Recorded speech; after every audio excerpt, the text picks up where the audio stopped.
नमस्कार मित्रों, नमस्कार आप सबको मेरा नमस्कार। मेरा नाम अश्विन वैद्य है। आज मैं आपको गुलजार साहब की अच्छी रचना सुनाने जा रहा हूँ।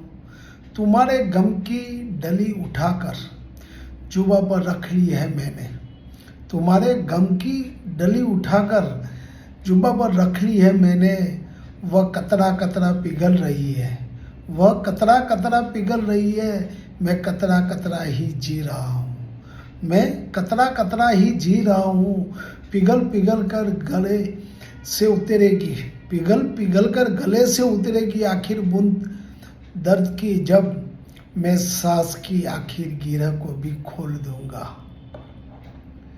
जब आखिरी मुलाकात हो तो हंसकर देख लेना मुझे, जब आखिरी मुलाकात हो तो हंसकर देख लेना मुझे।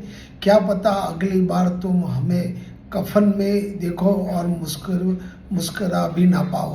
Thank you sir.